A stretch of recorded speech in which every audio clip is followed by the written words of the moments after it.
London, 1847. The carriage wheels rattled against the cobblestones of Grosvenor Square as Lady Augusta Blackwell stared out at the rain-slicked streets of London. Gaslights flickered through the evening mist, illuminating the grand townhouses that lined the fashionable district. Augusta adjusted her black gloves, a gesture that had become habitual in the 2 years since her husband's passing. At 23, she was far too young to have resigned herself to perpetual mourning, yet the thought of rejoining society filled her with unutterable dread. "We have arrived, Your Grace," announced Fletcher, her loyal coachman, as the carriage came to a halt before Pembroke House. "Perhaps we might circle the square once more," Augusta suggested, her voice barely audible over the sound of nearby musicians tuning their instruments. Fletcher's weathered face appeared at the carriage door. "With respect, Your Grace, Lady Catherine would be most disappointed if you failed to appear. She has gone to great lengths to secure your attendance." Augusta sighed. Her cousin Catherine had indeed been relentless in her campaign to draw Augusta back into society. Widowhood was no excuse for becoming a recluse, Catherine had insisted, particularly when one possessed youth, beauty, and a substantial fortune. "Very well," Augusta conceded, accepting Fletcher's hand as she descended from the carriage.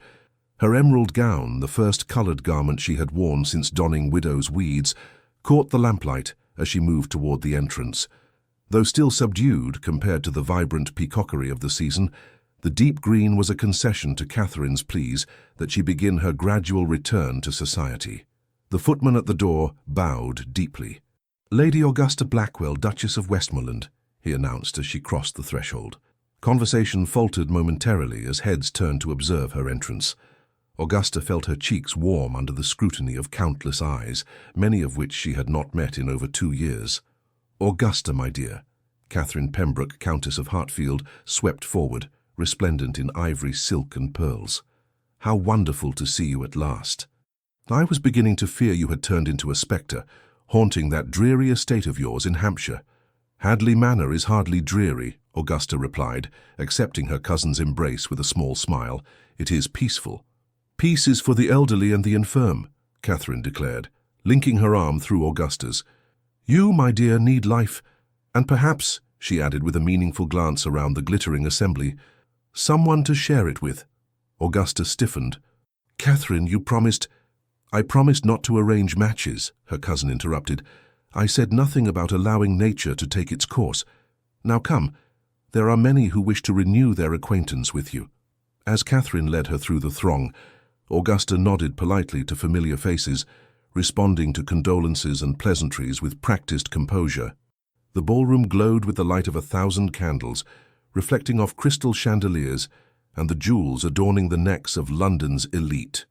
"Lady Augusta, what a delight to see you again," remarked Lady Winthrop, an elderly dowager whose sharp eyes missed nothing. "We had begun to wonder if you would ever emerge from seclusion." "I have been occupied with estate matters," Augusta replied evenly. "Yes, I imagine managing Westmoreland's properties must be quite the challenge for a young woman," Lady Winthrop observed, her tone suggesting she found the notion questionable. "Though I understand your late husband's solicitors handle most affairs." Before Augusta could respond, a sudden hush fell over the assembly. The music, which had been building toward the opening dance, faltered momentarily. "Well," Lady Winthrop breathed, her rheumy eyes widening. "It seems the evening has become decidedly more interesting." Augusta turned to follow the collective gaze of the room. A tall figure stood in the entrance, his severe black evening attire emphasizing rather than diminishing his commanding presence. Even from a distance she could discern the hard line of his jaw, the uncompromising set of his shoulders. "The Duke of Shadowmere," Catherine whispered, her fingers tightening on Augusta's arm. "Alexander Cavendish. I did not expect him to attend." Augusta had heard the name, of course. Even in her seclusion, rumors of the feared Duke had reached her ears.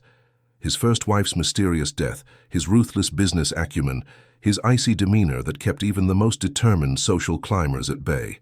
"They say he has not attended a ball since his wife's passing 3 years ago," Lady Winthrop murmured, clearly relishing the drama of the moment. "One wonders what has drawn him here tonight." As if sensing her scrutiny, the Duke's gaze swept the room, eventually settling on Augusta. For a moment that seemed to stretch into eternity, their eyes locked across the crowded ballroom. Something in his expression, A flicker of recognition, perhaps, or mere curiosity, caused Augusta's heart to quicken inexplicably. Then the Duke was moving, cutting through the crowd with purposeful strides. People parted before him like water before the prow of a ship, conversations dying as he passed. "Goodness," Catherine whispered. "He appears to be coming this way." Augusta felt rooted to the spot, unable to move as the imposing figure approached. He stopped before her, and Augusta was struck by the intensity of his eyes, grey as a winter storm, and just as forbidding. "Lady Augusta Blackwell," he said, his voice deep and smooth as aged brandy. It was not a question. Augusta curtsied slightly.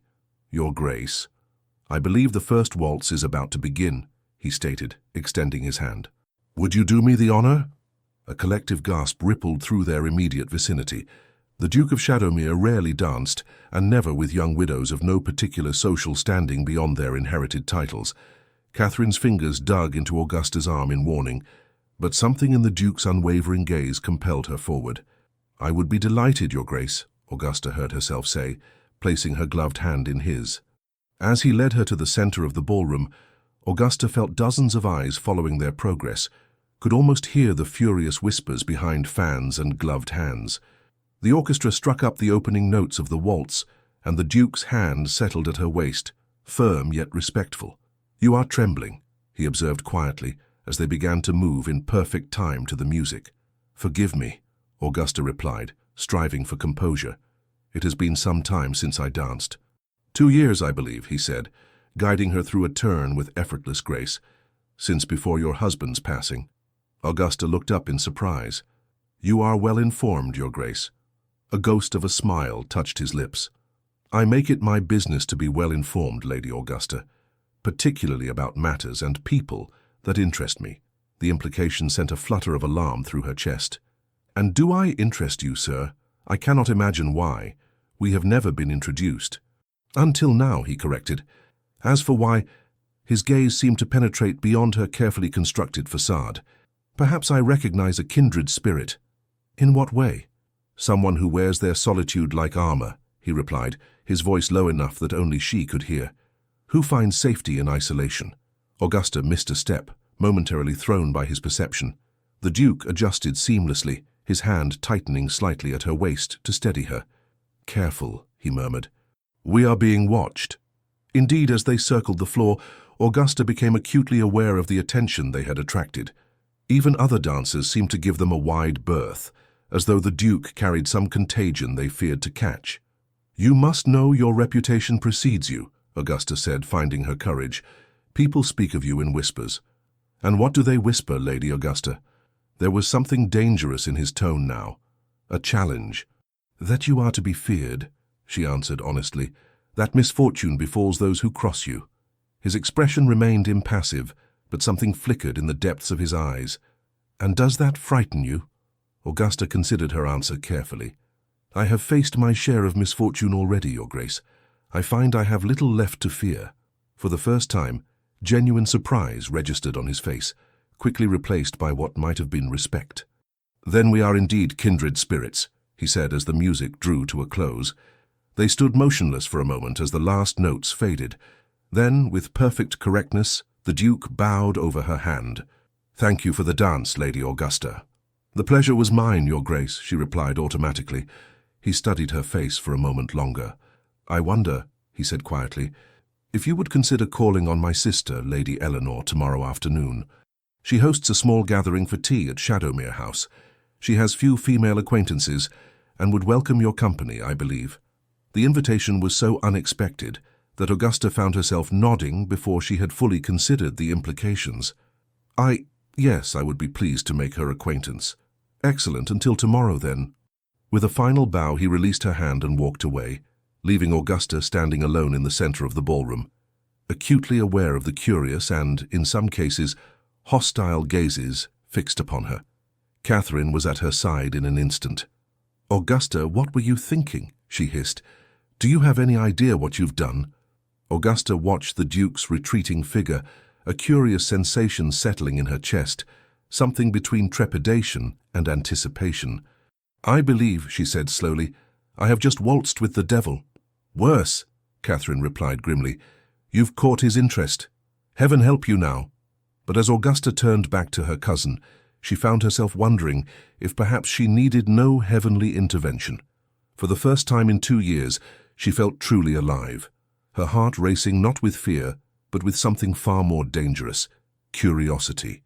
The following afternoon found Augusta's carriage rolling to a stop before Shadowmere House, an imposing mansion of grey stone that seemed to frown upon Berkeley Square. Unlike the warm, welcoming facades of neighbouring houses, the Duke's London residence presented a forbidding countenance to the world, its windows like watchful eyes regarding passers-by with suspicion. "I shall return in 2 hours, Your Grace," Fletcher said, as he helped Augusta descend from the carriage. His weathered face betrayed concern. "Unless you wish me to wait," Augusta squared her shoulders, adjusting her dove-grey visiting dress. "That won't be necessary, Fletcher. Lady Eleanor is expecting me." The door swung open before she could knock, revealing a silver-haired butler whose dignity seemed etched into the very lines of his face. "Lady Augusta Blackwell," she announced herself. The butler bowed. "We have been expecting you, Your Grace. I am Harrington. Please follow me." The interior of Shadowmere House was surprisingly light, with high ceilings and large windows that admitted the afternoon sun.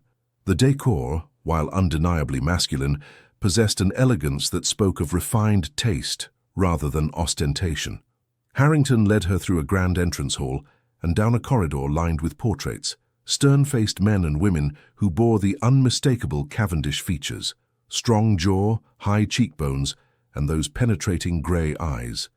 They arrived at a set of double doors, which Harrington opened with a flourish. "Lady Augusta Blackwell, Your Ladyship," he announced. The drawing-room beyond was a revelation. Unlike the restrained elegance of the rest of the house, this chamber was a sanctuary of femininity. Delicate furniture upholstered in soft blues and creams, vases brimming with fresh flowers, and shelves lined with books and curios created an atmosphere of gentle refinement. A young woman rose from a chaise longue by the window, her face lighting with a smile of genuine pleasure. Lady Eleanor Cavendish bore a striking resemblance to her brother, sharing his dark hair and fine bone structure, but where his features were hardened by experience, hers remained soft, almost ethereal. "Lady Augusta," she said, coming forward with outstretched hands, "how delightful that you accepted our invitation. I have heard so much about you." Augusta took the offered hands, immediately warming to Eleanor's unaffected manner. "I confess I was surprised to receive it. Your brother and I are barely acquainted." A knowing smile touched Eleanor's lips. "Alexander rarely does anything without purpose, Lady Augusta. Please sit with me. Harrington, the tea, if you would." As they settled onto the chaise, Augusta studied the younger woman. Lady Eleanor appeared to be in her early 20s, perhaps a year or two younger than Augusta herself. There was a delicacy about her that suggested ill health, reinforced by the slight pallor of her complexion. "You must forgive my brother's abruptness," Eleanor said as Harrington returned with a tea tray. "Social graces have never been his forte, I'm afraid." "Yet he dances beautifully," Augusta observed. Eleanor laughed, a bright musical sound. "Her skill hard-won through strict instruction and rigorous practice. Our father insisted upon it." Her expression sobered slightly. "Alexander was not always as you see him now. Circumstances have hardened him." "You refer to the death of his wife?" Augusta asked, then immediately regretted her boldness. "Forgive me, that was unconscionably direct." "Not at all," Eleanor replied, pouring tea with a steady hand. "It is refreshing to converse with someone who speaks plainly. Yes, Caroline's death changed him profoundly. But it was not only that." She paused, seeming to weigh her words. "My brother has shouldered many burdens alone." Augusta accepted the offered cup. "Including your care." Eleanor's gaze sharpened with interest. "You are perceptive, Lady Augusta. Yes, I have been in poor health since childhood. Alexander has been both brother and guardian to me since our parents' passing 10 years ago." "That must have been difficult for you both," Augusta said softly. "I lost my parents young as well." "Yes, I know."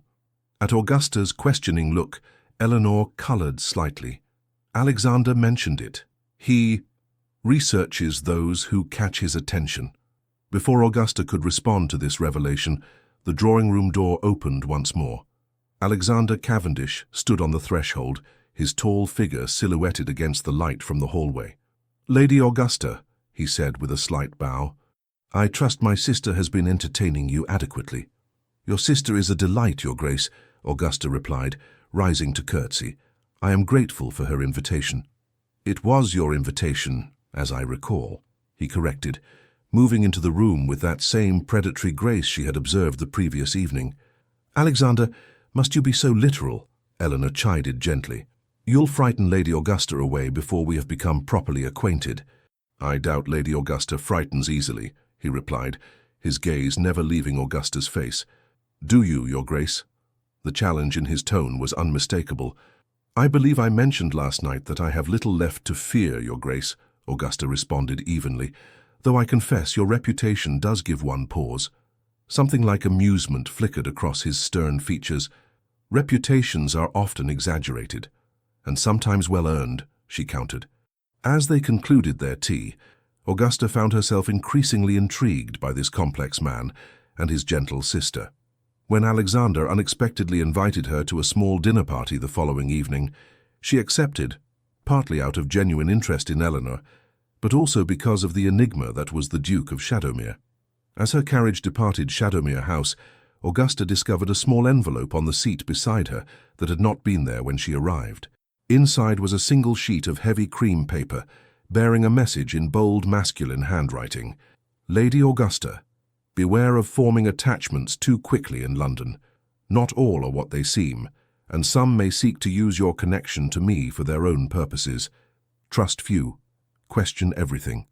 Until tomorrow, A.C. Augusta stared at the cryptic warning, a chill settling over her despite the warmth of the afternoon. What could it mean? Was it a warning against others or against the Duke himself? One thing was becoming increasingly clear. In accepting Alexander Cavendish's invitation to Waltz, she had set in motion events beyond her control. The question now was whether she had the courage to see where they might lead. The cryptic note from Alexander Cavendish haunted Augusta's thoughts as she prepared for the dinner party at Shadowmere House. Standing before her mirror, she studied her reflection in the midnight blue gown Catherine had insisted she wear. Too sombre for a widow emerging from mourning, her cousin had declared, but perfect for intriguing a certain duke. Augusta had protested such calculation, yet couldn't deny the flutter of anticipation she felt at the prospect of seeing Alexander again. His warning echoed in her mind. Trust few, question everything. What dangers lurked beneath the polished surface of London society? And why had he singled her out for both attention and caution? The dinner party at Shadowmere House proved to be an intimate affair, with only 8 guests gathered in the elegant dining room. Augusta, seated to the Duke's right as the guest of honor, found herself the object of intense scrutiny from the other attendees. Lord James Harrington, a distinguished gentleman in his 50s with kind eyes and a ready smile, had been introduced as the Duke's closest friend and advisor. His wife, Lady Sophia, a graceful woman with auburn hair threaded with silver, had immediately taken Augusta under her wing, her gentle manner providing a welcome buffer against the more probing attention of the other guests.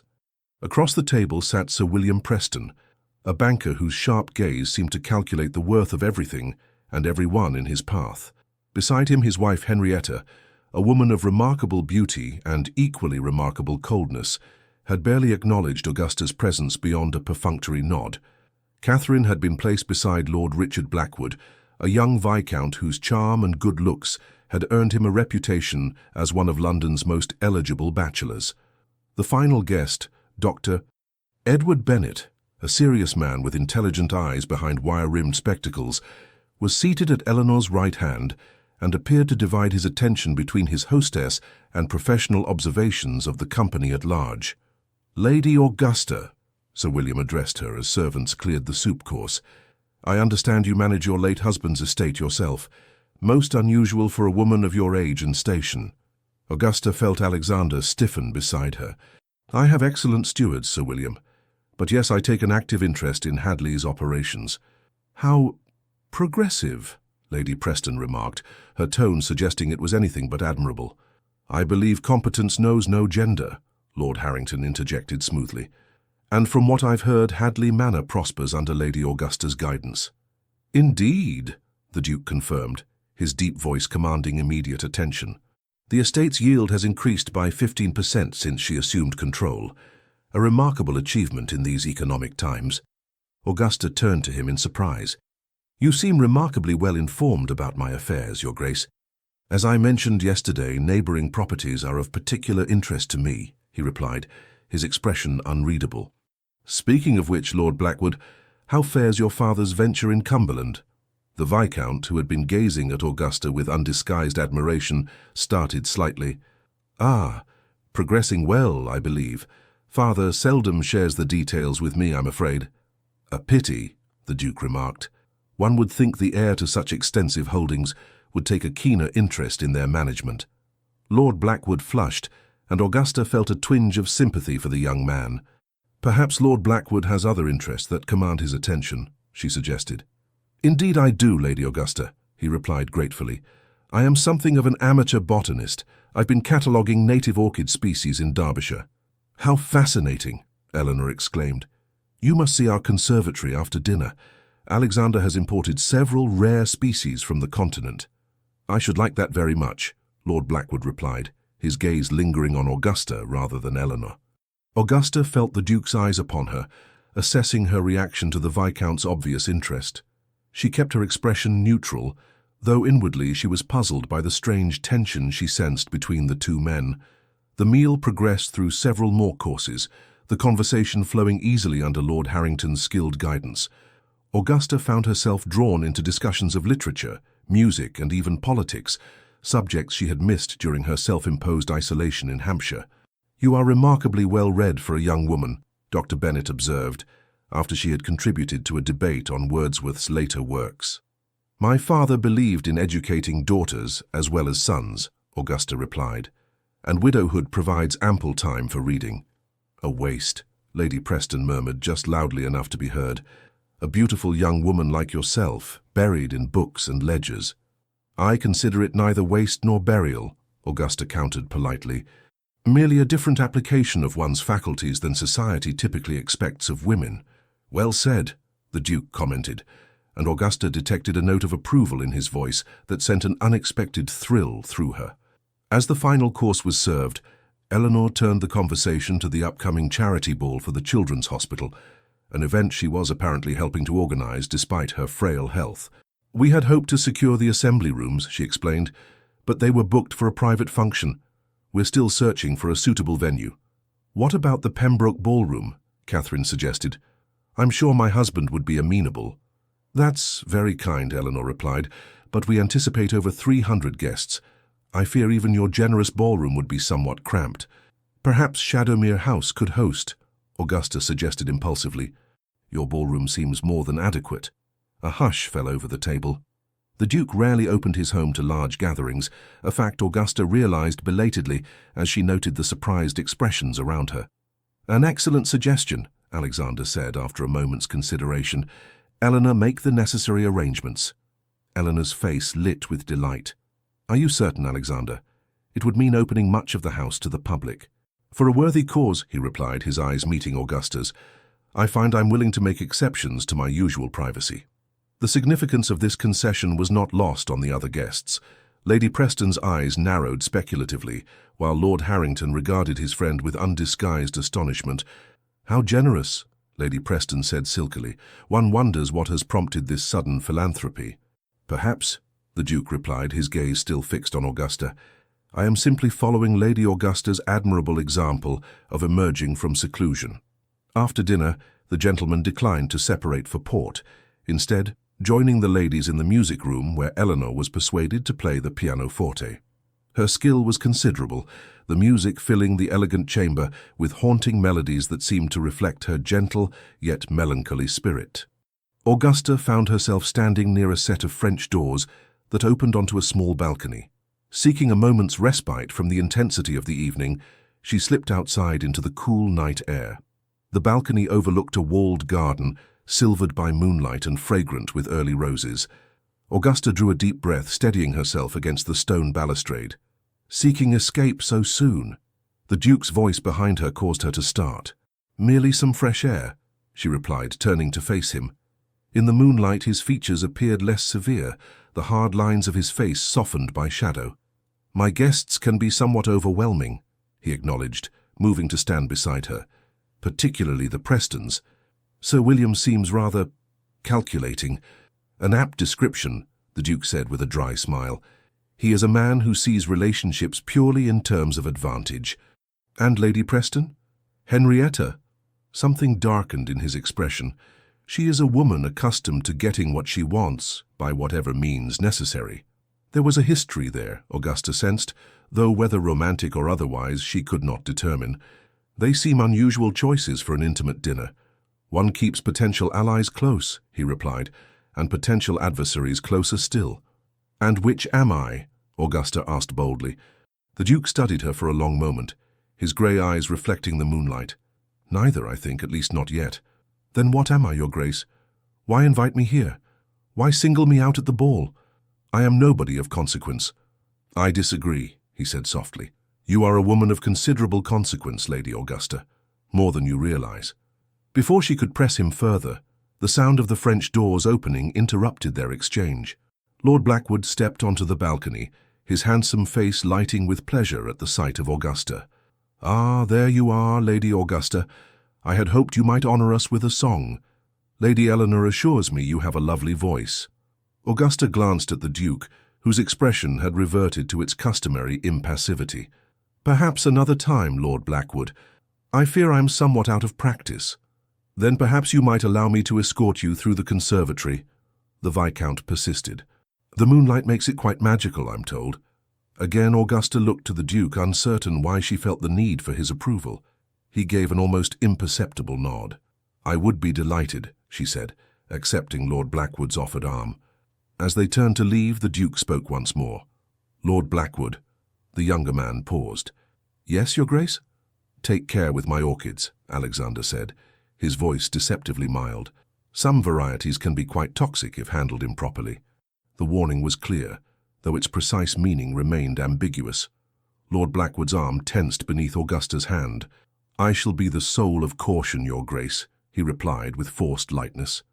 As they made their way toward the conservatory, Augusta found herself glancing back at the solitary figure on the balcony. The Duke stood motionless, his face in shadow, watching their departure with an intensity that sent a shiver down her spine, not entirely of fear. The conservatory was indeed magical in the moonlight, its glass walls and ceiling creating a cathedral of silver and shadow. Exotic plants created mysterious silhouettes, and the air was heavy with the scent of night-blooming flowers. Lady Augusta, Lord Blackwood began as they strolled between rows of rare specimens, I hope you will permit me to call upon you during your stay in London. That is very kind, my lord, but I'm not certain— Please, he interrupted, stopping to face her. I have admired you from afar for some time. Even before your husband's passing, your grace and intelligence were spoken of with great respect. Augusta was surprised by his earnestness. You flatter me, sir. Not at all, he insisted. And now, seeing you here, I find myself even more captivated. May I hope that you might consider me as a friend, at least? There was something almost desperate in his manner that puzzled her. Lord Blackwood, we are barely acquainted. Richard, please, he said, taking her hand. And acquaintances must begin somewhere, must they not? Before Augusta could respond, a quiet voice spoke from the shadows. Lord Blackwood, I believe Lady Eleanor is asking for you. Dr. Bennett emerged from behind a large palm, his expression carefully neutral. Lord Blackwood released Augusta's hand reluctantly. Of course, he said. Lady Augusta, will you accompany me back? In a moment, she replied. I should like to admire the orchids a while longer. With obvious reluctance, Lord Blackwood departed, leaving Augusta alone with the doctor. You should be cautious, Lady Augusta, Dr. Bennett said, once the Viscount was out of earshot. Regarding Lord Blackwood? She asked. Regarding everyone in this house, he replied, his voice low, including, perhaps especially, our host. Augusta studied the serious-faced physician. You are the Duke's doctor, are you not? And his friend, I hope, Bennett confirmed, which is why I feel compelled to warn you. The Duke's interest in you has not gone unnoticed, and there are those who might seek to use you to gain advantage over him. Use me? How? Dr. Bennett hesitated. The circumstances surrounding the first Duchess's death were complicated. There are those who believe the Duke was somehow responsible. though I know this to be false. And you think Lord Blackwood is among these people? I think, the doctor said carefully, that Lord Blackwood's sudden interest in you may not be entirely based on your personal charms, considerable though they are. His family has a long-standing feud with the Cavendishes, dating back generations. Augusta frowned. Then why would the Duke invite him here? Alexander keeps his enemies under close observation, Bennett replied. And perhaps he wished to see how you would respond to the Viscount's attentions. I am not a pawn to be moved about on some chessboard, Augusta said, indignation rising. No, Bennett agreed, but you may find yourself on one nonetheless. Be careful, Lady Augusta. Alexander Cavendish is a good man despite what rumors may suggest, but his world is more dangerous than you know. With that cryptic warning, the doctor offered his arm. Shall we rejoin the others? As they walked back toward the music room, Augusta's mind whirled with questions. What game was being played here? And why did she seem to be at its center? The remainder of the evening passed without incident, though Augusta was acutely aware of the undercurrents flowing beneath the polite conversation. Lord Blackwood continued his attentions, though somewhat subdued after Dr. Bennett's intervention. Lady Preston watched her with calculating eyes, while Sir William engaged the Duke in what appeared to be a heated discussion of business matters in a corner of the room. As the evening drew to a close, Augusta found herself once more in the Duke's company as he escorted her and Catherine to their waiting carriage. I trust you found the evening tolerable, he said, his voice low enough that only she could hear. More than tolerable, Augusta replied honestly, though somewhat perplexing. A ghost of a smile touched his lips. Life is seldom straightforward, Lady Augusta. So it seems, she agreed, particularly in your orbit, Your Grace. He assisted her into the carriage with careful hands. Until the charity ball, then. I shall call upon you tomorrow to discuss the arrangements. Tomorrow? Augusta echoed, surprised. Unless that would be inconvenient? Not at all, she replied, aware of Catherine's curious gaze. We shall expect you. As the carriage pulled away, Catherine leaned forward eagerly. Augusta, you dark horse, what have you done to captivate the fearsome Duke of Shadowmere? He scarcely took his eyes from you all evening. Augusta shook her head, genuinely bewildered. I haven't the faintest idea, Catherine. We've barely exchanged more than pleasantries. Nonsense! Something has clearly caught his interest. Catherine's eyes gleamed with excitement. How extraordinary!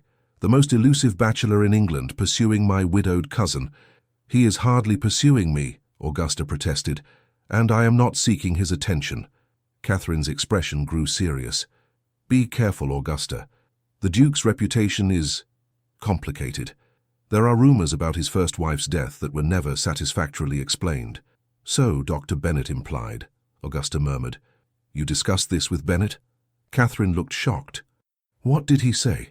Augusta hesitated, uncertain how much to reveal. Only that the circumstances were complicated, but that he believed the Duke innocent of any wrongdoing. Well, he would say that, wouldn't he? Bennett has been the Duke's physician for years. Catherine sighed. I'm not saying you should avoid Alexander Cavendish. Heaven knows you deserve some excitement after 2 years of mourning. Just proceed with caution. I assure you, caution is uppermost in my mind, Augusta replied, though even as she spoke she wondered if it was entirely true. There was something about the Duke that called to her, a recognition of kindred pain, perhaps, or simply the magnetic pull of a man whose every word and gesture hinted at hidden depths. Later that night, as Augusta prepared for bed in the guest chamber of Catherine's townhouse, her lady's maid, Wilson, handed her a small package. This arrived by messenger just after we returned, Your Grace, Wilson explained. The footman said it was most urgent. The package, wrapped in plain brown paper and sealed with unmarked wax, contained a folded letter and a small brass key. Augusta opened the letter with trembling fingers. Lady Augusta, forgive the late hour of this communication. Matters have arisen that require immediate attention. The enclosed key opens the garden gate at the rear of Shadowmere House. Come at your earliest convenience tomorrow morning. Enter through the garden and proceed to the conservatory. Tell no one of this message, not even your cousin. Trust no one until we have spoken. A.C. Augusta stared at the cryptic note, her heart racing. What could possibly be so urgent as to require such secrecy? And why did the Duke trust her? a virtual stranger with whatever mysterious situation had arisen. "Is everything well, Your Grace?" Wilson inquired, noting her mistress's troubled expression. "Yes," Augusta replied, quickly folding the letter. "Merely a social matter. That will be all for tonight, Wilson." After her maid had departed, Augusta paced the bedroom, the brass key clutched in her palm. Every instinct for self-preservation urged her to ignore the summons, to return the key unused. Yet something stronger, curiosity perhaps, or a deeper recognition that whatever path her life was to take now depended on her response to this moment, compelled her to set the key on her nightstand and blow out the candle. Tomorrow she would answer the Duke's call. For better or worse, she would step fully into the shadow world of Alexander Cavendish and discover what fate awaited her there. The brass key felt impossibly heavy in Augusta's pocket as she made her way through the misty London morning.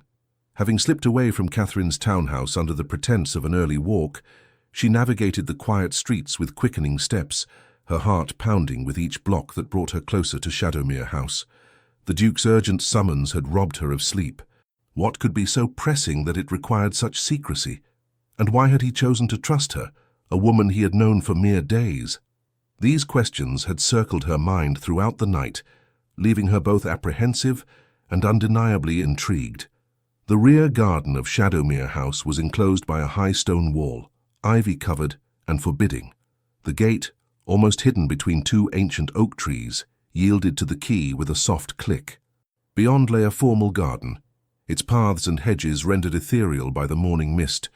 Augusta followed a gravel path toward the house, her footsteps muffled by the damp air.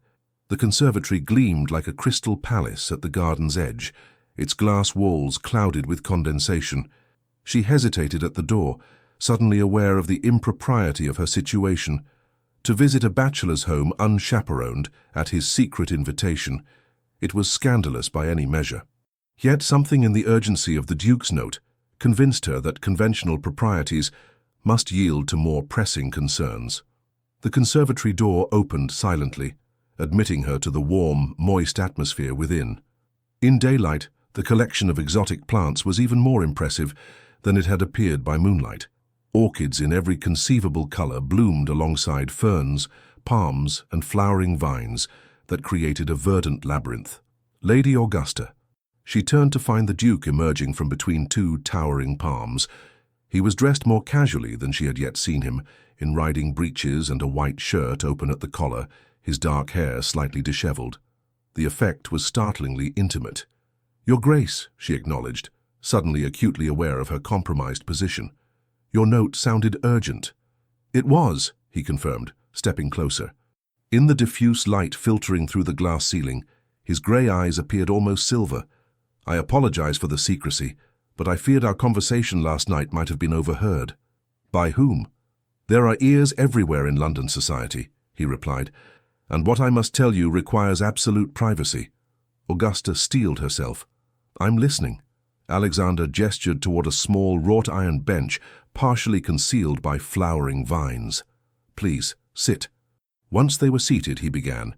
"I believe you may be in danger, Lady Augusta." "From what quarter?" she asked, surprised by her own calm. "That remains unclear," he admitted, "but certain events have come to my attention that suggest someone wishes to harm you, or perhaps use you to harm me." Augusta frowned. "That seems far-fetched, Your Grace. I'm of no particular importance." "You underestimate yourself," he said, his voice softening. "But more relevantly, you underestimate what your growing association with me might mean to certain parties." "You refer to the rumors about your first wife?" His expression tightened. "Partly. Caroline's death was not what it seemed, but neither was it what rumor suggests." "What did happen?" Augusta asked directly.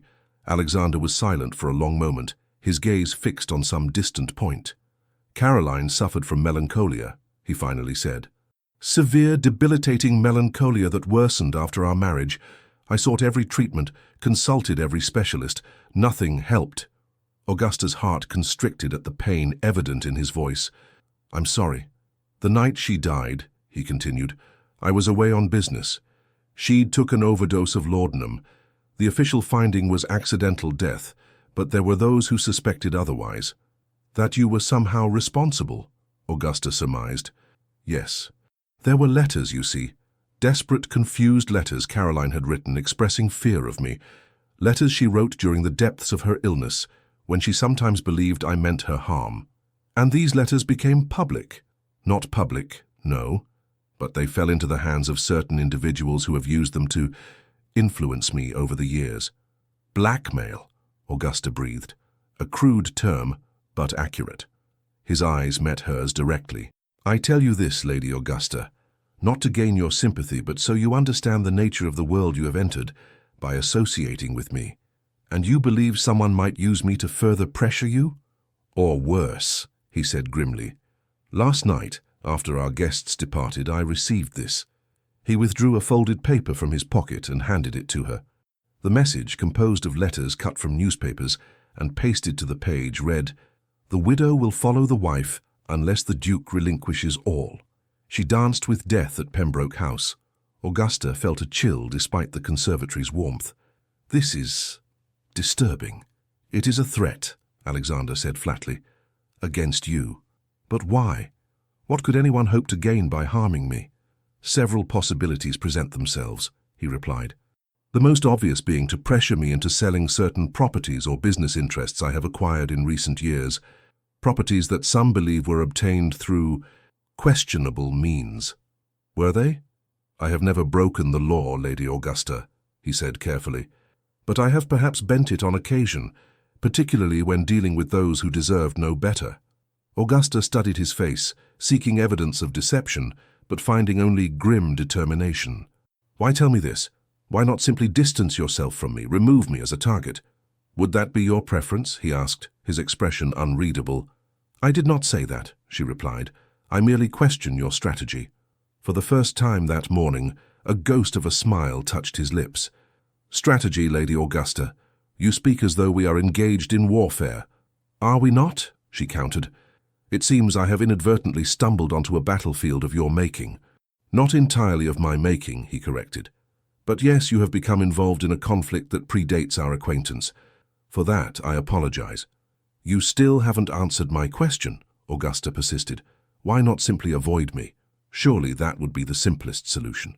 Alexander rose abruptly, pacing the narrow path between exotic plants. "The simplest, yes, but perhaps not the most satisfactory. Meaning?" He turned to face her, his expression unexpectedly vulnerable. "Meaning, Lady Augusta, that I find I am unwilling to relinquish your acquaintance even to ensure your safety. Selfish, perhaps, but true." The admission, delivered with such stark honesty, momentarily robbed Augusta of speech. I don't know what to say." "Say you will allow me to protect you," he replied, returning to sit beside her. "Say you will trust me, despite the rumors, despite the danger." Augusta took a deep breath. "How do you propose to protect me?" "First, by keeping you close," he said.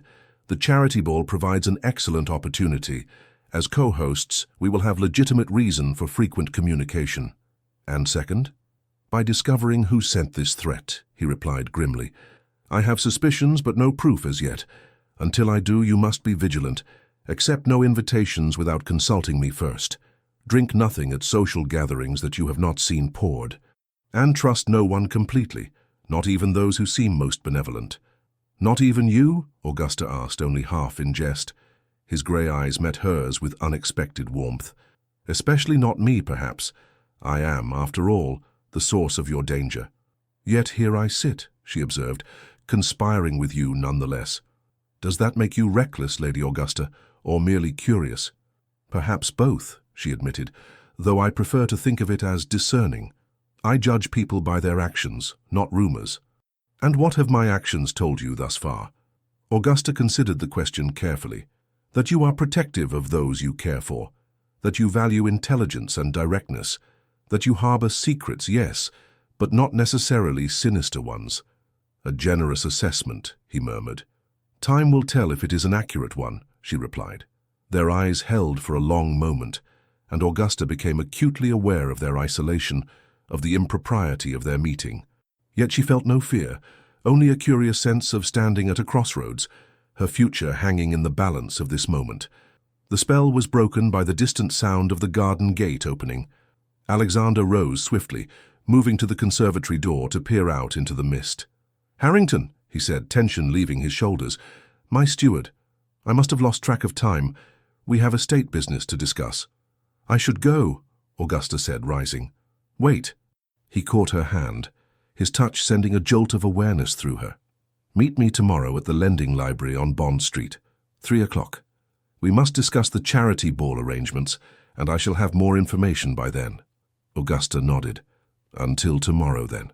He released her hand reluctantly. "Take care, Lady Augusta. Remember what I said. Trust no one completely." "Not even myself?" she asked, attempting to lighten the moment. His expression remained grave. "Especially not yourself, if your instincts tell you to trust me too readily. I am not perhaps as good a man as you believe." With those unsettling words lingering in the air between them, Augusta slipped out through a side door of the conservatory, making her way back through the misty garden, and out the gate through which she had entered less than an hour before. The days that followed passed in a whirlwind of activity, as Augusta found herself drawn deeper into the Duke's world. The charity ball provided legitimate reason for frequent meetings, often in the company of Eleanor, whose genuine warmth and affection had quickly endeared her to Augusta. Together, they planned every detail of the event, from the floral arrangements to the supper menu, while Alexander attended to security matters with unnerving thoroughness. "You truly believe someone might attempt something at the ball itself?" Augusta asked during one such planning session in Shadowmere House's elegant library. "I believe in preparing for all possibilities," Alexander replied, not looking up from the guest list he was scrutinizing. "Preston has confirmed his attendance, though Henrietta claims a prior engagement. Do you still suspect Sir William of sending the threat?" "He remains the most likely candidate," Alexander confirmed. "His bank holds significant loans against properties that border my eastern estates, properties I've recently expressed interest in acquiring. If he can force me to sell certain key holdings, the value of his collateral would increase substantially." "And Lady Preston?" Augusta inquired, recalling the calculating look in Henrietta's eyes whenever she glanced between Augusta and the Duke. Alexander's expression darkened.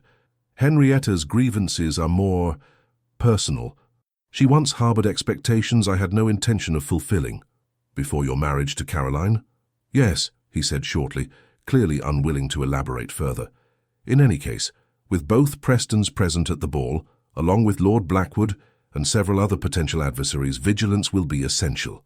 "You suspect Lord Blackwood as well?" Augusta asked, surprised. Despite the young Viscount's continued attempts to engage her interest during the past weeks, she had found him charming, if somewhat shallow, hardly the type to resort to anonymous threats. "I suspect everyone until proven trustworthy," Alexander replied, his gaze finally meeting hers. "A habit that has served me well over the years." "And yet you trust me," she observed. "A woman you've known less than a month." Something softened in his expression. "Trust is perhaps too absolute a term. Let us say I am inclined to believe in your integrity, an inclination that grows stronger with each passing day." The admission, delivered with such careful precision, nevertheless sent a flutter of warmth through Augusta's chest. Before she could respond, the library door opened to admit Eleanor, her pale face flushed with excitement. "The final RSVPs have arrived," she announced, waving a sheaf of cards. "Over 300 guests confirmed. Augusta, we've done it. This will be the most successful fundraiser in the hospital's history." As Eleanor reviewed the acceptances, Augusta found her attention drawn to Alexander. He had returned to his papers, but she felt his awareness of her like a physical touch. Something was shifting between them, something beyond the practical alliance formed in the face of unknown threats, something that frightened and exhilarated her in equal measure. The evening of the charity ball arrived, with a flurry of last-minute preparations. Augusta had spent the day at Shadowmere House, overseeing the final arrangements alongside Eleanor.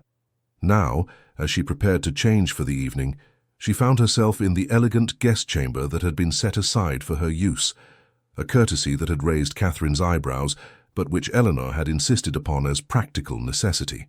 "You can hardly be expected to travel back and forth in your ball gown," Eleanor had declared. "Besides, Alexander says it's safer for you to remain here until the last guests have departed." The reminder of potential danger cast a momentary shadow over Augusta's anticipation. Despite Alexander's vigilance, no further threats had materialized, nor had he been able to prove Sir William's involvement in the original message. Yet Augusta could not shake the feeling of being watched whenever she ventured into society, a prickling awareness of hostile scrutiny from unknown quarters. A soft knock at the door interrupted her thoughts. Wilson, her lady's maid, entered with a large box. "This just arrived for you, Your Grace," Wilson said, placing the box on the bed. "From His Grace, the Duke." Augusta opened the package with curious fingers. Inside, nestled in tissue paper, lay a magnificent gown of silver silk embellished with delicate beadwork that caught the light like tiny stars. Beneath it was a smaller velvet box containing a pair of diamond earrings and a matching bracelet of breathtaking elegance. A folded note lay atop the jewelry. "For tonight's co-hostess, the silver suits your eyes." Augusta traced her fingers over the bold handwriting, her heart quickening at the personal nature of the gift. It was not merely extravagant, it was thoughtful. The silver tones a perfect complement to her coloring, the style exactly to her taste without being ostentatious. "Shall I help you dress, Your Grace?" Wilson asked, her eyes wide at the splendor of the gown. Augusta nodded, suddenly unable to speak past the emotion tightening her throat. Something had changed irrevocably in her life since that first waltz with the Duke of Shadowmere. Whether for good or ill remained to be seen, but one thing was certain. There would be no returning to the quiet isolation of her widowhood. An hour later, Augusta descended the grand staircase, a vision in silver silk and duchess lace. Alexander waited at the bottom, his tall figure commanding in formal black evening attire. In the 2 weeks since their clandestine meeting in the conservatory, something had shifted between them. A deepening of trust, perhaps, or something more profound that neither dared name. "Lady Augusta," he said, taking her gloved hand as she reached the final step. "You outshine every star in the heavens tonight." "Flattery, Your Grace," she replied with a smile. "How unlike you." "Not flattery," he corrected. "Merely accurate observation." Eleanor appeared at her brother's side, lovely in pale blue that complemented her delicate coloring. "Augusta, you look magnificent. The ball will be the talk of London for months." "Thanks to your tireless efforts," Augusta said warmly, genuinely fond of the younger woman who had become a dear friend over the past weeks. "And yours," Eleanor insisted. "Alexander says you have a gift for organization that rivals his own. High praise indeed from my perfectionist brother." The Duke's lips quirked in a half-smile. "I merely recognize efficiency when I encounter it." "Such a romantic soul," Eleanor teased, nudging her brother affectionately. "Oh, Dr. Bennett has arrived. I must speak with him about the hospital committee meeting tomorrow." As Eleanor hurried off to greet the physician, Alexander offered Augusta his arm. "Shall we greet our guests? The first carriages are arriving." For the next hour, they stood together in the entrance hall, welcoming London's elite to Shadowmere House.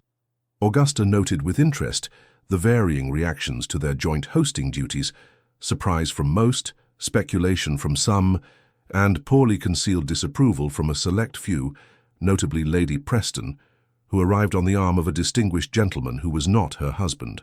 "Sir William sends his regrets," Henrietta explained, her smile not reaching her eyes. "Urgent business in Manchester. Lord Everley was kind enough to escort me in his absence." "How fortunate," Alexander remarked, his tone neutral, though Augusta sensed his tension. "Lord Everley, I believe you know Lady Augusta Blackwell?" The silver-haired Earl bowed over Augusta's hand. "Only by reputation, I'm afraid. A pleasure to make your acquaintance at last, Lady Augusta." "The pleasure is mine, my lord," Augusta replied automatically, though something in the Earl's appraising gaze made her uneasy. As the couple moved on, Alexander leaned close to murmur in her ear, "Keep your distance from Everley. He and Preston are close associates, and his presence here is no coincidence." The warning sent a shiver down Augusta's spine, a reminder that beneath the glittering surface of the evening lay darker currents. Lord Blackwood arrived shortly thereafter, his handsome face lighting at the sight of Augusta. Over the past weeks, he had called at Catherine's townhouse several times, his attentions becoming increasingly marked despite Augusta's polite rebuffs. "Lady Augusta," he said, bowing deeply, "you are a vision tonight. I hope I may claim at least one dance." Before Augusta could respond, Alexander intervened smoothly. I fear Lady Augusta's dance card is quite full, Lord Blackwood. As co-hostess, her duties are numerous this evening. Blackwood's smile faltered slightly. Of course, perhaps later then. As he moved away, Augusta glanced at Alexander. That was rather pointed, Your Grace. Blackwood has been asking questions about you, he replied quietly. Questions that go beyond mere social interest. What sort of questions? About your finances, primarily. The exact value of Hadley Manor. Your connections in Hampshire. His grey eyes darkened. He is not what he seems, Augusta. The use of her given name, rare despite their growing closeness, emphasized the seriousness of his concern. You still suspect him of involvement in the threat against me? I suspect everyone, Alexander replied grimly. But yes, he ranks high among my concerns. The arrival of the final guests prevented further discussion. Soon the ballroom was filled with elegant couples circling to the strains of a waltz, the atmosphere one of unrestrained festivity. Augusta found herself partnered first with Lord Harrington, whose kind manner and gentle humour provided a welcome respite from the underlying tension of the evening. You have wrought a miracle, Lady Augusta, he remarked as they navigated the crowded floor. I have not seen Shadowmere House so alive in years. The credit belongs to Eleanor and His Grace, Augusta demurred. I think not, Harrington replied with a knowing smile. Alexander has changed since meeting you. There is a lightness to him that has been absent since Caroline's death, some might say even before. Augusta felt her cheeks warm. We are merely acquaintances, my lord. Of course, he agreed, though his eyes twinkled with gentle skepticism. Just as the sun and moon are merely celestial bodies with no influence upon the tides. The dance ended before Augusta could formulate a suitable response. Her next partner was Dr. Bennett, whose serious demeanour concealed a dry wit she had come to appreciate during their committee meetings for the hospital fundraiser. You appear to have survived the preparations unscathed, he observed, as they joined the set for a country dance. Eleanor thrives under your influence. I have not seen her so animated in years. She is a remarkable young woman, Augusta replied sincerely. I only wish her health were more robust. Bennett's expression grew thoughtful. Indeed, though I believe her condition improves with positive stimulation, your friendship has been a tonic, more effective than any medicine I could prescribe. As has the Duke's increased attentiveness, Augusta noted. He dotes on her, though he tries to disguise it beneath that stern exterior. Alexander Cavendish is a man of deep feelings carefully controlled, Bennett said. Those who earn his regard are fortunate indeed. And those who earn his enmity? Augusta asked, thinking of the mysterious threat. Bennett's eyes met hers soberly. Would be wise to proceed with caution. The Duke does not forgive easily, nor forget at all. Augusta had just accepted a glass of champagne from a footman when Lady Preston appeared at her elbow. Lady Augusta, Henrietta purred, her crimson gown a striking contrast to Augusta's silver. How cleverly you have managed everything. One would almost believe you were born to Shadowmere House rather than a recent acquisition. Augusta maintained her composure despite the insult. The Duke and Lady Eleanor have been most welcoming. The success of tonight belongs to them. How modest, Lady Preston remarked, sipping her champagne, though I wonder if you fully appreciate the position in which you find yourself. I'm afraid I don't take your meaning. Henrietta's perfect lips curved in a smile that didn't reach her eyes. No, let me be plain then. Alexander Cavendish is not a man who forms attachments lightly. That he has singled you out is noteworthy. We share an interest in the Children's Hospital, Augusta replied carefully. Nothing more. Lady Preston laughed, a tinkling sound devoid of warmth. My dear, we are both women of the world.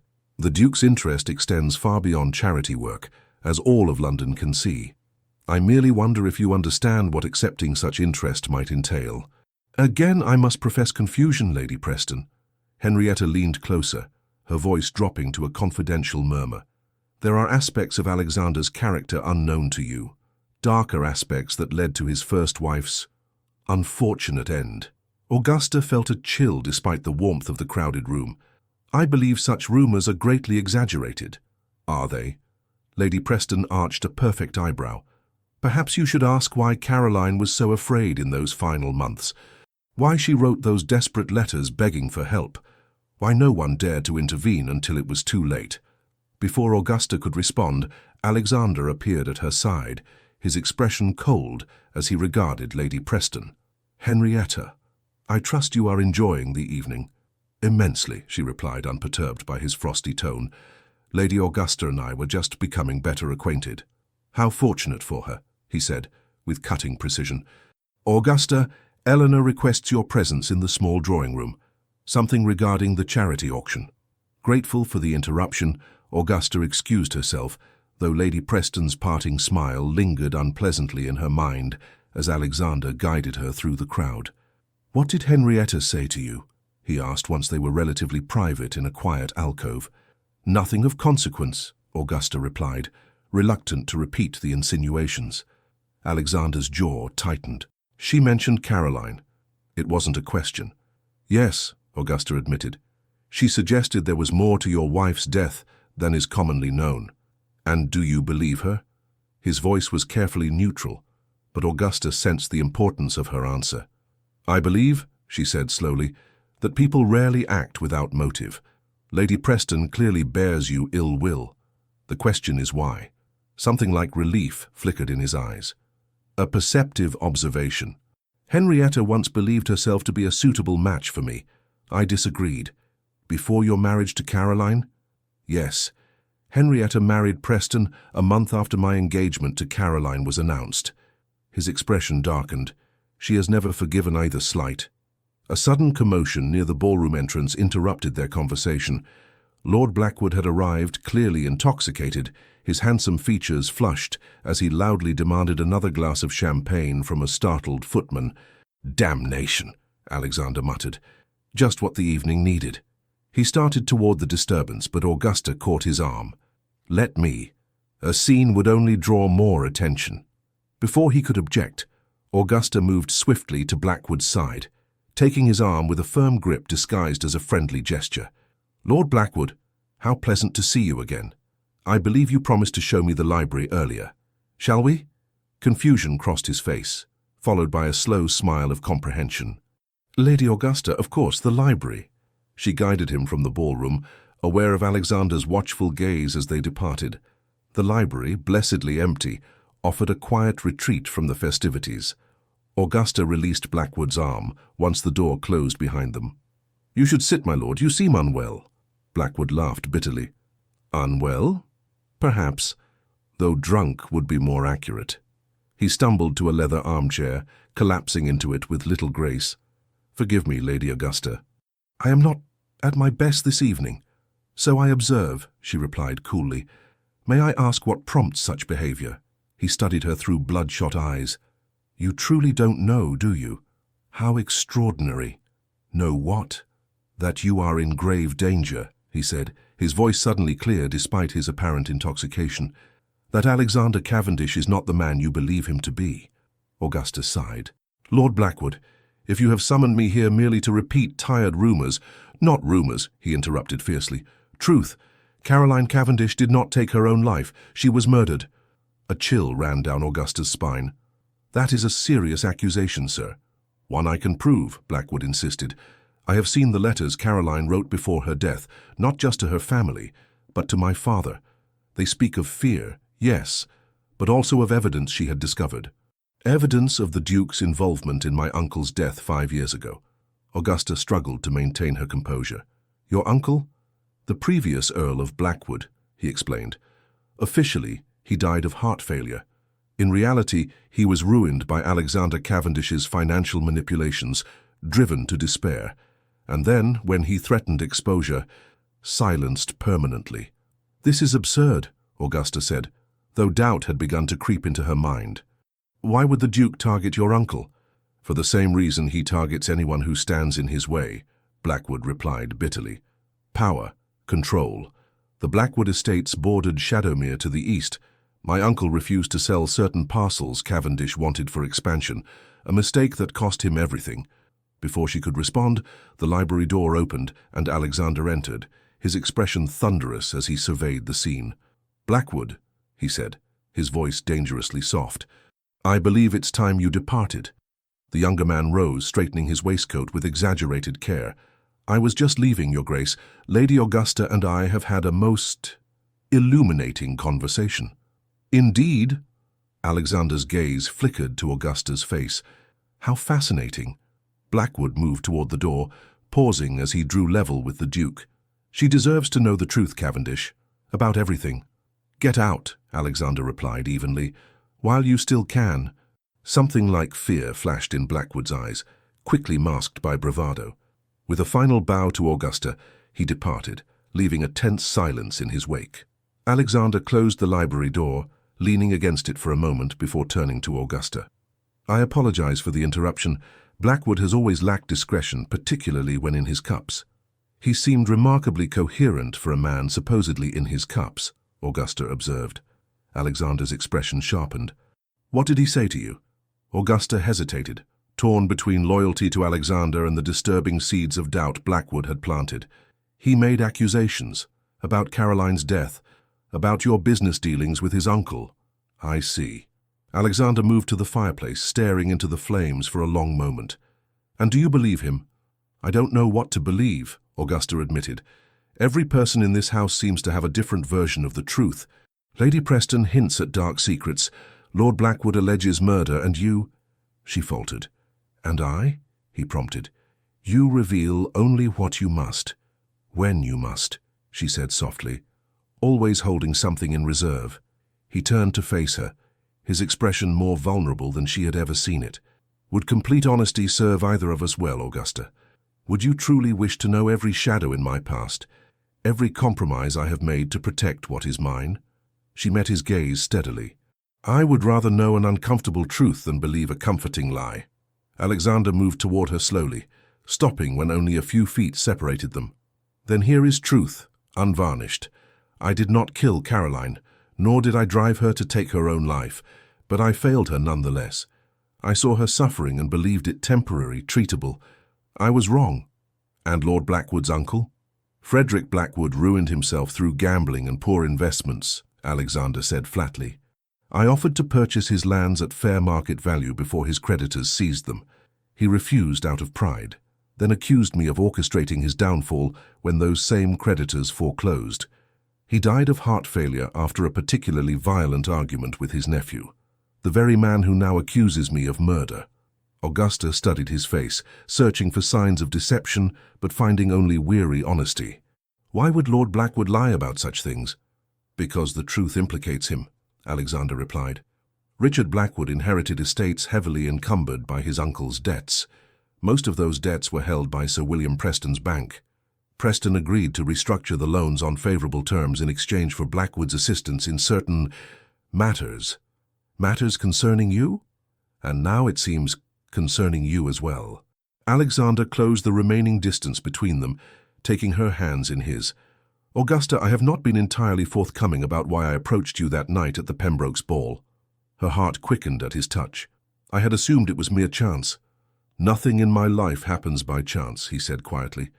I sought you out because I had received information that Blackwood intended to court you, not for your charms, considerable though they are, but because of Hadley Manor's strategic position.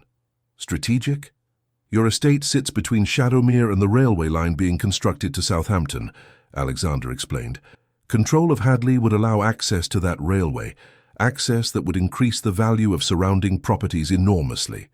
And you believe Lord Blackwood intended to gain that control through marriage to me? The idea was both insulting and alarmingly plausible. I believe Blackwood acts as Preston's agent in this, yes, Alexander confirmed. When I appeared to develop an interest in you myself, their plans required adjustment.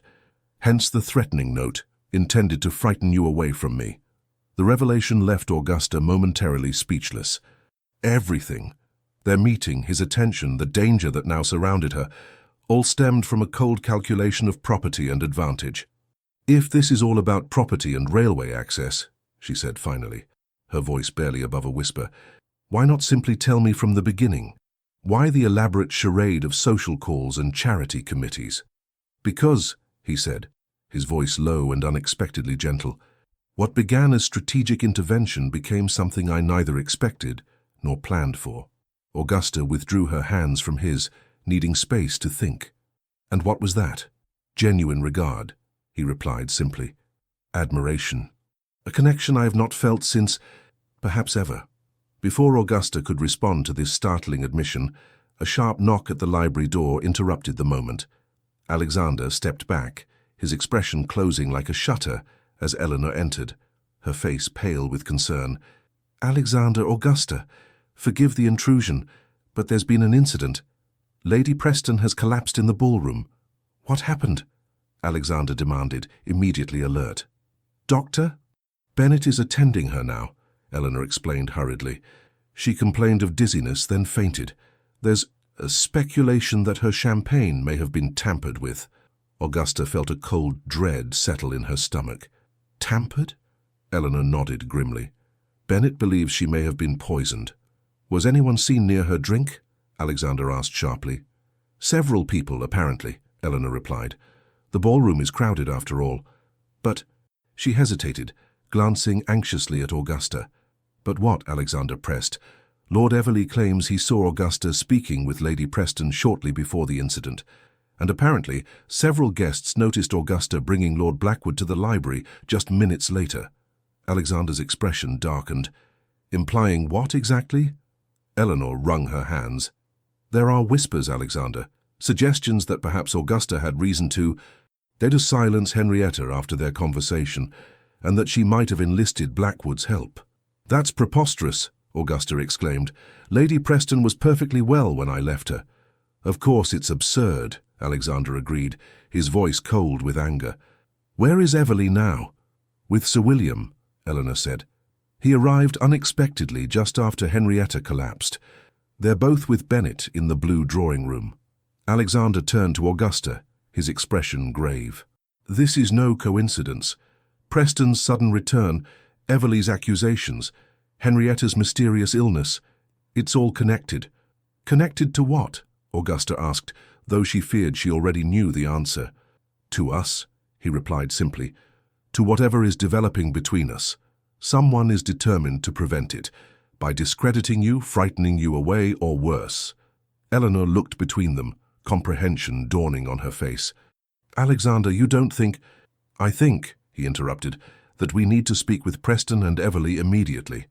Eleanor, please return to the ballroom. Assure our guests that Lady Preston is receiving the best care and that the evening will continue as planned." As Eleanor departed, Alexander turned back to Augusta. "You should return to the ballroom as well. The last thing we need is for you to appear to be hiding." Augusta lifted her chin. "I prefer to accompany you. If I'm being accused, even obliquely, I have the right to confront my accusers." A flash of admiration crossed his face. "Very well, but stay close to me and say nothing unless directly addressed. Preston is dangerous when cornered." Together they made their way through the mansion's corridors to the blue drawing room. Inside they found Sir William Preston pacing before the fireplace, his florid face mottled with rage or concern, perhaps both. Lord Everley stood by the window, while Dr. Bennett examined a pale, semi-conscious Henrietta on a chaise longue. "Cavendish," Preston snarled as they entered. "What the devil is happening in your house? My wife has been poisoned." "We don't know that for certain," Bennett interjected, looking up from his patient. "Lady Preston's symptoms could indicate several conditions." "She was perfectly well until she drank that champagne," Everley insisted. "Champagne served at your instruction, Cavendish." Alexander's expression remained impassive. "Champagne served to over 300 guests, none of whom have reported illness. A curious poison that affects only one person, wouldn't you say?" Preston's gaze shifted to Augusta, his eyes narrowing. "Perhaps not the champagne itself, but what was added to it. I understand Lady Augusta was seen speaking with my wife shortly before she collapsed." Augusta stepped forward, ignoring Alexander's warning glance. "As were dozens of other guests, Sir William. Lady Preston and I exchanged brief pleasantries, nothing more. And then you hurried off to a private meeting with Blackwood," Everley added silkily. "Most curious timing." "Lord Blackwood was causing a disturbance," Augusta replied evenly. "I merely removed him from the ballroom to prevent embarrassment. The Duke joined us moments later." "A convenient explanation," Preston muttered. Alexander moved to stand beside Augusta, his presence solid and reassuring. "Sir William, your insinuations border on slander. Lady Augusta is above reproach, as anyone who knows her can attest." "And how well do you know her, Cavendish?" Preston challenged. "You met barely a month ago, yet suddenly she co-hosts your events. visits your home unchaperoned, and appears to have remarkable influence over you. One might wonder what hold she has established so quickly. Augusta felt heat rise to her cheeks at the implied impropriety, but before she could respond, Dr. Bennett rose from Henrietta's side. "This accomplishes nothing," he said firmly. "Lady Preston needs rest and quiet. Whatever the cause of her indisposition, this interrogation serves only to delay proper treatment." "And what is your diagnosis, Doctor?" Preston demanded. Bennett hesitated, glancing at Alexander. "I cannot be certain without further examination, but her symptoms suggest possible belladonna poisoning. Dilated pupils, dry mouth, elevated pulse. Fortunately, the dose appears to have been small. With proper care, she should recover fully." "Belladonna," Everly repeated meaningfully. "A plant commonly found in English gardens, including perhaps the conservatory of this very house?" Alexander's jaw tightened. "If you have an accusation to make, Everly, make it plainly." "I merely observed that the means were readily available," the Earl replied with false innocence, "and that certain parties might benefit from Lady Preston's incapacitation." "Enough," Bennett interrupted. "Lady Preston requires quiet. I suggest she be moved to a bedchamber where she can rest undisturbed." Alexander nodded. "Of course. Eleanor's room is nearest. Sir William, you are welcome to remain with your wife. The rest of us should return to the ballroom before our absence generates further speculation." "I'm not leaving, Henrietta," Preston declared. "Nor would I expect you to," Alexander replied coldly. "Bennett, please see to Lady Preston's comfort. Everly, I believe your duties as escort are concluded for the evening." The Earl bristled at the dismissal, but could find no reasonable grounds for objection. With a stiff bow to Augusta and a meaningful glance at Preston, he departed. Once Henrietta had been moved to Eleanor's chamber with Preston and Bennett in attendance, Alexander led Augusta to a small anteroom adjacent to the ballroom. "This is no coincidence," he said, his voice low and urgent. "Preston was supposedly in Manchester. His sudden return, Henrietta's mysterious illness, it's all calculated to create scandal, to link your name to something unsavory." "But why?" Augusta asked, bewildered by the lengths to which someone would go to separate her from Alexander. "Surely there are simpler ways to prevent a railway connection across my land?" Alexander's expression grew troubled. "I fear this may no longer be merely about property and railways. Preston has harbored resentment against me for years, dating back to a business venture in which he felt cheated. Henrietta's grievance is more personal, as I explained. If they believe I have developed genuine feelings for you, they would seek to destroy what they cannot have," Augusta finished, the realization chilling her. "Not just my reputation, but any chance of happiness between us." "Yes," he agreed, his grey eyes dark with concern. "The question is how far they are willing to go. Poisoning Henrietta herself to cast suspicion on you suggests a disturbing commitment to their cause." Augusta considered this. "But surely Lady Preston wouldn't willingly ingest poison, even at her husband's instruction." "Perhaps she didn't know," Alexander suggested. "A small amount of belladonna in her toilette, absorbed through the skin rather than ingested, would produce similar symptoms without her knowledge or consent. The calculation required for such a scheme was horrifying to contemplate. These are not merely business rivals, Alexander. These are dangerous enemies." "Yes," he agreed grimly. "Which is why you must leave London. Tonight." Augusta stared at him in shock. "Leave? Now?" "Return to Hadley Manor at first light," he insisted. "Preston and his allies cannot touch you there, on your own land, surrounded by loyal servants." "And what of you?" she demanded. "Am I to flee while you remain to face these accusations alone?" "I have weathered worse storms," he replied. "Once the immediate scandal subsides, I will join you at Hadley." "There are matters between us that remain unresolved, Augusta. Matters that deserve to be addressed away from prying eyes and malicious tongues." The intensity of his gaze left no doubt as to his meaning. Augusta felt her heart quicken, but practical concerns intruded on the moment. "My reputation may already be compromised," she pointed out. "Leaving suddenly will only appear to confirm my guilt." "Your cousin will accompany you," Alexander countered. "They planned return to Hampshire for family matters. Eleanor will ensure the proper story circulates." Augusta could see the logic in his plan, yet something in her rebelled at the thought of retreat. I dislike running from false accusations. It is not retreat, he said firmly. It is strategic repositioning. At Hadley you hold the advantage. Preston and his allies will be forced to approach on your terms if they dare approach at all. Before Augusta could respond, the anteroom door opened and Eleanor appeared, her face drawn with concern. Alexander, Augusta, you must come quickly. It's Lord Blackwood. He's been found unconscious in the garden. And there's a note that mentions Augusta. Alexander's expression hardened. What does it say? The widow danced with death. Now death claims another. Eleanor's voice trembled as she recited the ominous words. It was pinned to his coat. Alexander, what does it mean? It means, he replied grimly, that our enemies have grown bolder than I anticipated. Augusta, stay with Eleanor. I must see Blackwood myself. I'm coming with you, Augusta insisted.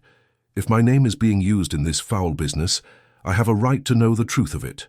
After a moment's hesitation, Alexander nodded. Very well. Eleanor, return to our guests. Say only that Lord Blackwood has taken ill and is being attended to. Nothing more.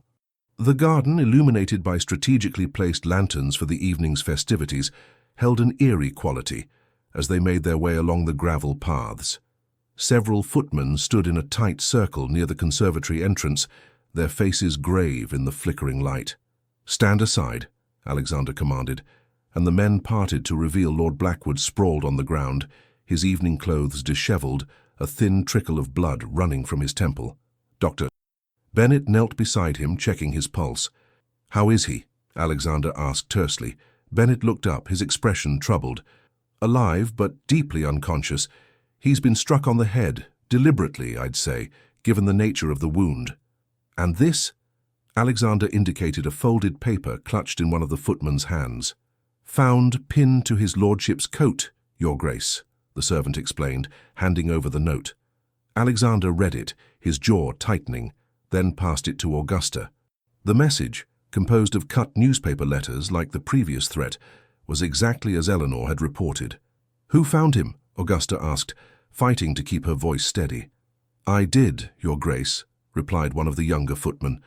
I was checking the garden lanterns when I saw someone lying near the path. Thought he might be a guest who'd had too much champagne, but when I approached... Did you see anyone else in the garden? Alexander pressed. The footman shook his head. No, Your Grace. Though I heard the garden gate close just as I was coming around the hedgerow, thought nothing of it at the time. Alexander turned to Bennett. Can he be moved? Carefully, the physician replied. He should be taken inside, but not disturbed by the general company. A quiet room where I can examine him properly. The study, Alexander decided. You men carry him gently. Bennett, see to his injuries. I need to know the moment he regains consciousness. As the footmen carefully lifted Blackwood's limp form, Alexander drew Augusta aside. This changes everything. Blackwood was not meant to be a victim. He's been working with Preston all along. Perhaps he outlived his usefulness, Augusta suggested, or threatened to expose their plans. Alexander considered this. Possibly. Either way, this attack, so close to Henrietta's poisoning, is clearly meant to implicate us further. The note makes that explicit. Us, Augusta repeated. Not me alone? Death claims another, Alexander quoted grimly. The implication being that you were responsible for Henrietta, and now Blackwood has fallen victim to the same hand, or to mine, acting in your defense. The calculated malice behind such a scheme made Augusta feel physically ill. These are not the actions of mere business rivals, Alexander. This is something more personal, more vindictive. Yes, he agreed, his expression darkening. Which makes my earlier advice even more urgent. You must leave London tonight, not tomorrow. I'll make arrangements immediately. And leave you to face these accusations alone? I will not. Alexander took her hands, his grip almost painful in its intensity. Augusta, listen to me. Preston is capable of far worse than false accusations and staged accidents. If he truly believes you stand between him and his goals, whether those goals involve me, your land, or something else entirely, he will not hesitate to eliminate that obstacle permanently. The stark warning sent a chill through her. And what of you? Are you not equally at risk? Preston and I have been engaged in this dance for years, he replied. We understand each other's limits. You, however, are a new factor, one he has not yet measured fully. That makes you unpredictable to him, and therefore dangerous. Augusta recognized the logic in his argument, but her heart rebelled at the thought of abandoning him amidst growing scandal. If I leave now, it will appear as admission of guilt. If you stay, he countered, you may not have the opportunity to prove your innocence. Augusta, please, for once, set aside your courage and consider your safety. The rare plea, delivered with such evident concern, weakened her resolve. Very well, she conceded reluctantly. But I will not go to Hadley. It's too remote, and word of these events will reach Hampshire eventually. I have a small property in Derbyshire, inherited from my mother. Few know of its existence. I will go there instead. Relief softened Alexander's features. A wise choice. I'll arrange for a private coach to take you and your maid. Catherine must remain here to counter any suggestion that your departure was precipitous or suspicious. She will not like that, Augusta observed. She will comply when she understands the stakes, he replied confidently. Now we must return to the ballroom separately to avoid further gossip. Continue, as though nothing is amiss while I make the necessary arrangements. As they approached the house, Alexander paused, turning to Augusta with an expression of such intensity that it took her breath away. When this is resolved, and it will be resolved, there are matters between us that require addressing, matters of considerable importance to me. The implication was clear, and despite the danger surrounding them, Augusta felt a flutter of anticipation. To me as well, she admitted softly. His eyes held hers for a long moment, conveying feelings too complex for words. Then, with visible effort, he schooled his features back to the impassive mask of the Duke of Shadowmere. "Until Derbyshire, then," he said formally, though his eyes still burned with unspoken promise. "Until Derbyshire," she echoed, wondering if they were sealing a pact or a fate. The remainder of the evening passed in a blur of forced smiles and mechanical conversation. Augusta moved through the glittering crowd like a sleepwalker, her mind occupied with preparations for her imminent departure and concern for the unconscious Blackwood. By midnight, most guests had departed, unaware of the drama unfolding beneath the evening's elegant surface. Only the hospital committee members remained, gathered in the smaller drawing room, for a final tally of the funds raised. "Over £1,500, Eleanor announced triumphantly, her eyes bright despite the strain of the evening. A remarkable success by any measure. As the meeting concluded, Eleanor approached Augusta with a forced smile. "Alexander asks if you would join him in the library. There are some final matters regarding the fundraiser that require your attention." Augusta understood the pretext. "Of course. Please extend my congratulations to the committee for tonight's success." The library, dimly lit by a single lamp and the dying fire, held a somber atmosphere as Augusta entered. Alexander stood by the window, his tall figure silhouetted against the night sky. He turned at her approach, his face grave in the shadowed light. "Everything is arranged," he said without preamble. "A closed carriage will collect you from Catherine's townhouse at 4 o'clock. Your maid has been instructed to pack only essentials. The fewer who know of your departure, the better." Augusta nodded, a sudden weight of finality settling over her. "And Catherine?" "I've spoken with her. She understands the necessity, though she's not pleased." A ghost of a smile touched his lips. "Your cousin is a formidable woman when provoked." "She is protective," Augusta agreed. "As it seems, are you?" Alexander moved closer, the lamplight casting his features in sharp relief, the strong jaw, the penetrating eyes, the mouth that could be both stern and unexpectedly gentle. "I protect what matters to me, Augusta, what I value, what I—" He trailed off, but the unspoken word hung in the air between them, too significant to be voiced in haste or under duress. "This separation need not be long," he continued after a moment. "A week, perhaps 2, until the immediate scandal subsides, and I can identify who orchestrated tonight's events. Then I will come to you in Derbyshire." "And if you cannot identify the culprit?" Augusta asked. "I will," he stated with quiet confidence. "Preston is clever, but not infallible. He has already overplayed his hand tonight, first with Henrietta's poisoning, then with Blackwood.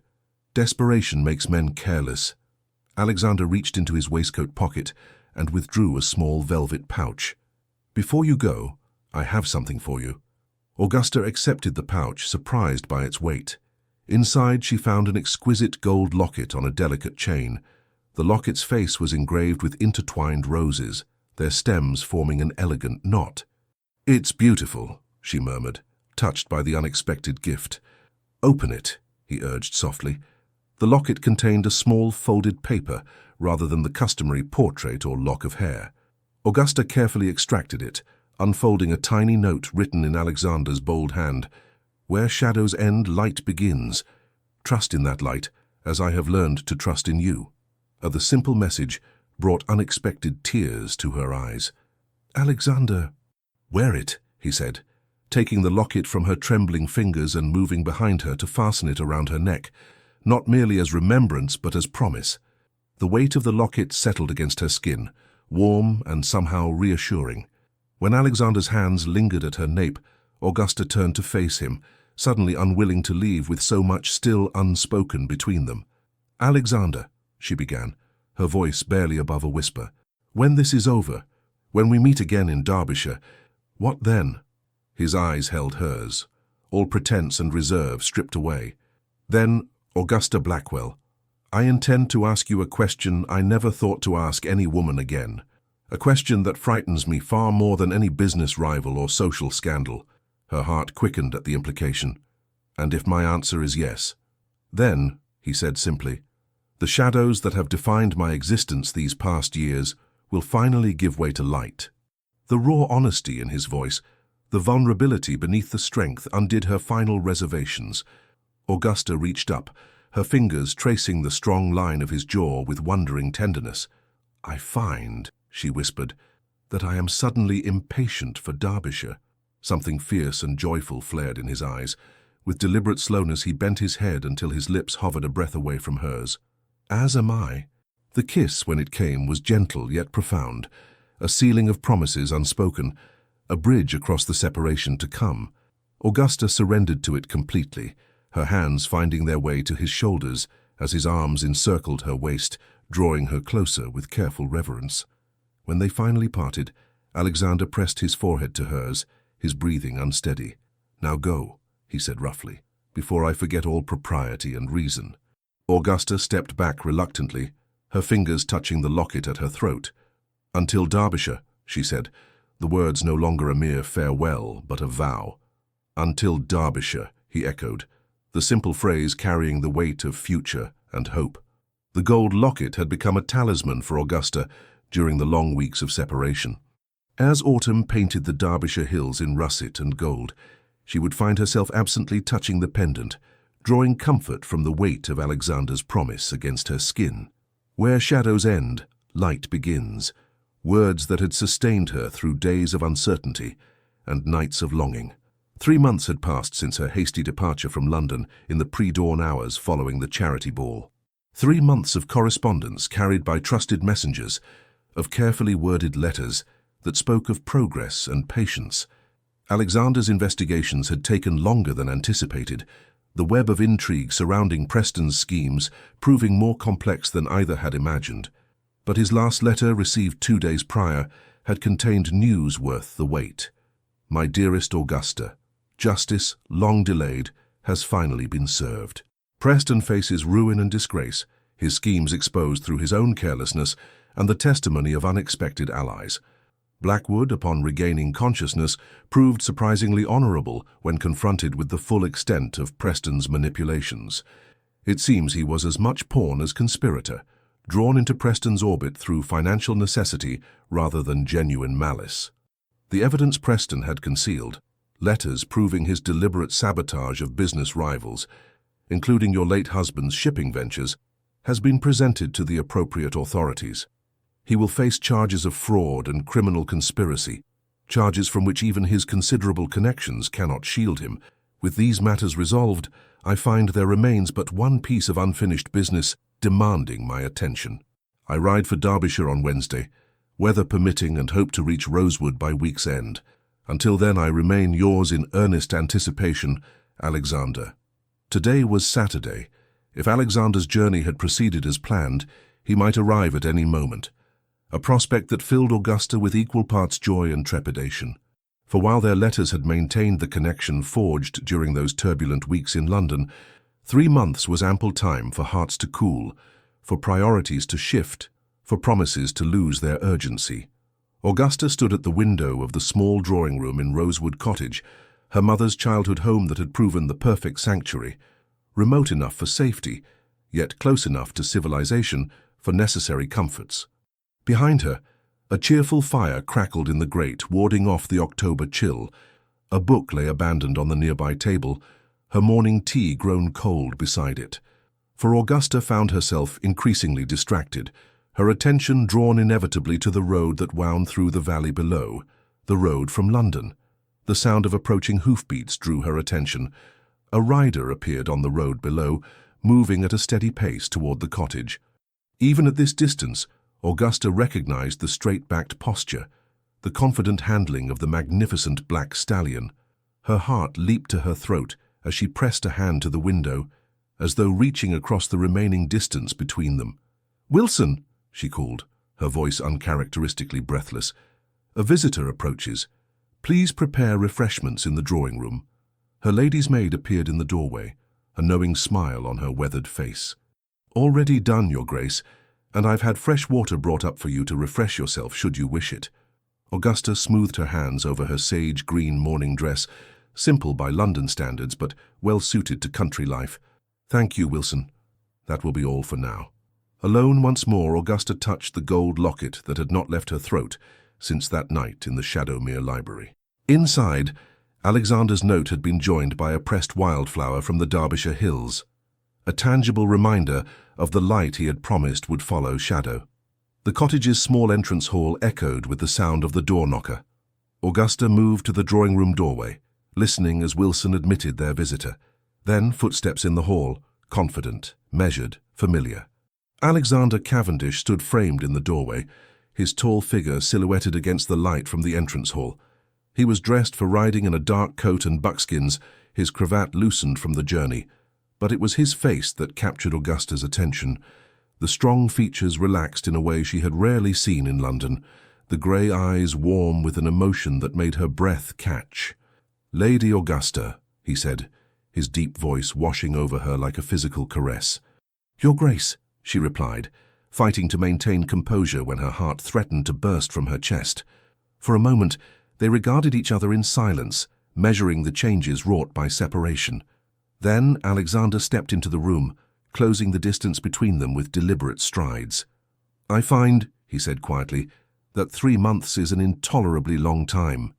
"Interminable," Augusta agreed, a smile tugging at her lips despite her effort at dignity.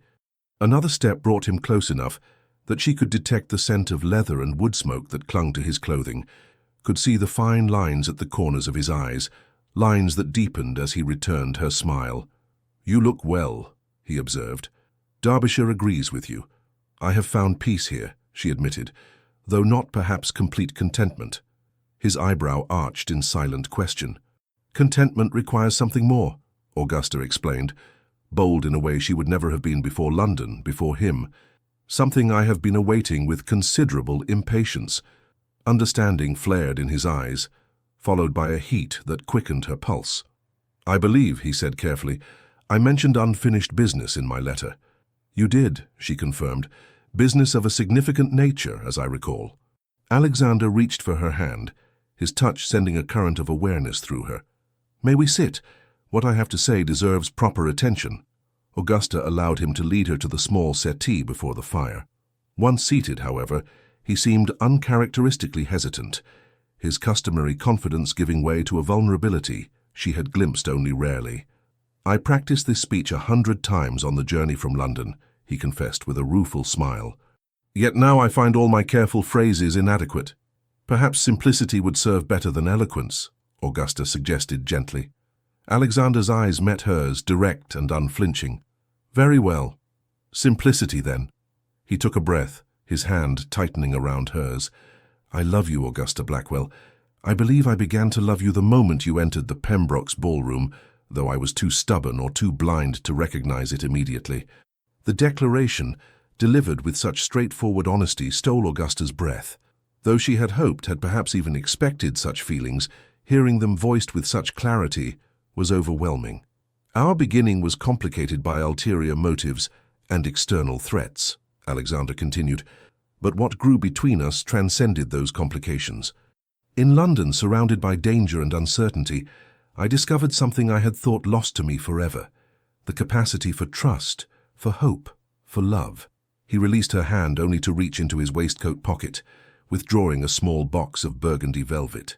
I come to you now without pretense or strategic purpose. I come simply as a man who has found his equal, his partner, his light after long darkness. Opening the box, he revealed a ring of exquisite craftsmanship, a central sapphire flanked by diamonds set in intricate gold filigree. "Augusta Blackwell," Alexander said, his voice steady despite the emotion evident in his eyes, "would you do me the honor of becoming my wife? Not for land or title or advantage, but for the simple, profound reason that I cannot imagine my future without you in it." Augusta looked from the ring to the man offering it, this complex, commanding man who had entered her life like a storm, yet now gazed at her with such vulnerable hope. In that moment, all doubts, all lingering questions, dissolved like morning mist before the sun. "Yes," she said simply, her voice strong and clear despite the tears that threatened. "Yes, Alexander, I will marry you." Joy transformed his features, erasing years of care and shadow as he slipped the ring onto her finger. Then he was drawing her into his arms, his kiss a seal upon their promise, tender at first, then deepening with the passion they had held in check for so long. When they finally parted, Alexander kept her close, his forehead pressed to hers in a gesture that had become uniquely theirs. "I had thought to suggest a lengthy engagement," he murmured. "Time for society to adjust to the idea of the notorious Duke of Shadowmere taking a new duchess." Augusta smiled against his lips. "And what do you suggest now?" "Now?" His grey eyes gleamed with a happiness she had never seen in them before. "Now I find myself unwilling to wait a day longer than necessary. Christmas at Shadowmere, perhaps. A small ceremony, with only those we truly trust in attendance." "Christmas," Augusta agreed, her heart full to overflowing. "A fitting time for new beginnings." The wedding of Alexander Cavendish, Duke of Shadowmere, to Lady Augusta Blackwell took place on Christmas Eve at the chapel on the Shadowmere estate. Snow had fallen the night before, transforming the grounds into a glistening wonderland that seemed to reflect the joy of the occasion. Only a small gathering of trusted friends witnessed the ceremony: Lord and Lady Harrington, Dr. Bennett, Catherine and her husband, and a radiant Eleanor, whose health had improved markedly during her stay in Kent. To everyone's surprise, Lord Blackwood was also in attendance, his reconciliation with the Duke one of the more unexpected outcomes of the Preston affair. Augusta wore a gown of ivory silk embroidered with silver thread, her dark hair adorned with a coronet of white roses and holly berries. Alexander, resplendent in formal attire, watched her approach the altar with undisguised wonder, as though still amazed by the turn his life had taken. The service was simple, but deeply moving, the ancient vows exchanged with clear voices and unwavering commitment. When Alexander placed the wedding band beside the sapphire engagement ring on Augusta's finger, his hands were steady, his eyes alight with a happiness few had ever witnessed in the once forbidding Duke of Shadowmere. As they emerged from the chapel into the winter sunshine, their guests showering them with rose petals and good wishes, Augusta looked up at her husband with a heart too full for words. Alexander returned her gaze with equal emotion, his hand warm and secure around hers. "Happy, Your Grace," he murmured, using her new title with evident pleasure. "Completely," Augusta replied, squeezing his hand. "Though I believe true happiness is not a destination reached, but a journey shared." Alexander's smile deepened, his grey eyes bright with promise. "Then let us begin that journey together, my love, step by step, day by day, from this moment forward." And as they walked through the snow toward Shadowmere House, where a Christmas feast awaited the wedding party, Augusta knew with absolute certainty that the trembling widow who had entered that grand ball months ago had found not just a new life, but a love worth every risk, every challenge, every moment of doubt and danger that had led to this perfect day. For sometimes, the most unexpected waltz leads to the most extraordinary journey, and the most feared duke proves to be the most beloved husband of all. The end. Dear listener, Tonight's story was not just about a widow and a feared duke. It was about second chances, about finding light after long years in the dark, about daring to love again, even when the heart is tired, wounded, or afraid. And perhaps, in your own way, you've lived through something similar. Loss, loneliness, betrayal. Change that came too fast, or not fast enough. But if this story reminds us of anything, it's this. Life does not end when things fall apart. Sometimes, that's when it finally begins again. It doesn't matter how old we are. It's never too late to be surprised by kindness. Never too late to feel seen or cherished or understood. And it's never too late to be deeply loved. So, as you lay down tonight, know that your journey still holds meaning. Your heart still has chapters left to write. You are not alone. You are not forgotten. And you are held by stories, by memories, and by the quiet strength that lives in you. May you sleep peacefully. May your body rest. And may your soul feel protected, cradled gently by something bigger than fear. With all our warmth and gratitude from Legends of the Fall, thank you for staying with us until the end. If this story touched your heart, we kindly invite you to subscribe, like, comment, and share it with someone you care about. Your support, truly from the bottom of our hearts, helps us feel motivated to keep telling these deeply emotional stories, full of love, redemption, and unexpected twists that move us all. And remember, at the very end of this video, you'll see a suggested story from our channel. Click it, and let yourself be surprised by another heartfelt journey just like this one. With gratitude and affection, Legends of the Fall team.